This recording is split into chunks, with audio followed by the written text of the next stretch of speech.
Hello students, in this video we are going to learn about the administrative system of the Mughal Empire. During Akbar's reign, the Mughal Empire expanded to cover a large part of the Indian subcontinent. So, Akbar introduced a new administrative system to manage the vast empire.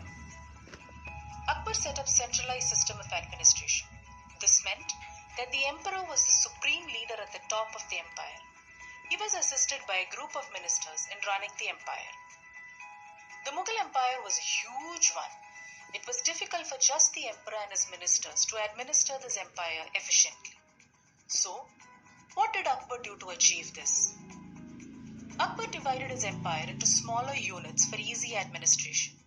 These units were called Sabhas, Sarkars, and Paraganas. Villages were the smallest unit of the administration. At each level, there was an official who collected taxes, implemented the laws of the Mughal Empire, and maintained law and order. For example, the empire was divided into 15 Sabhas. A Subedar or provincial governor was appointed for each Subha. The Subhas were divided into Sarkars or districts. The Sarkars were further divided into Paraganas. Each Paragana included a group of villages. Each village was headed by a village headman. Just like our country has an army to protect it from the attacks, the Mughal Empire also had a large and powerful military to defend the empire. The military administration of the Mughal Empire was called the Mansabdari system. Let us understand how this functioned. The Mansabdari system included the nobles, the military officials, and the non-military officials of the empire. Each official held a position called the Mansab. The salary and rank of Mansabdars varied according to their position. A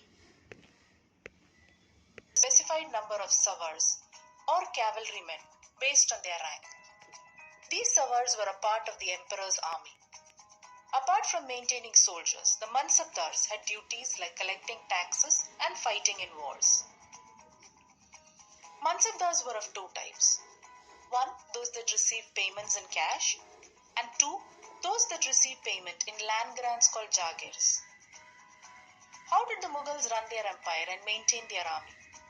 Where did they get money to do these activities? Just as our government collects taxes from the people to run the country, the Mughals also collected taxes from the people to run their empire.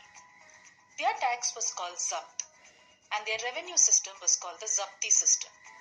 Let us learn about this. Under this system, all land in the empire was surveyed and classified according to the nature and fertility of the soil. After the survey, the tax to be paid was fixed at 1/3 of the average produce of 10 years.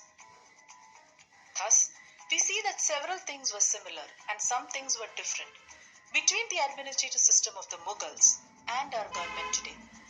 For example, even today our country is divided into smaller units such as states and districts.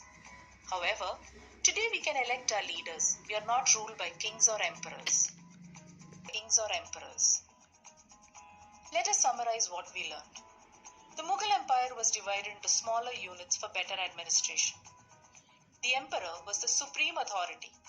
He was helped by his group of ministers and other officials. A system of military administration called the Mansabdari system was used to maintain a large and strong army.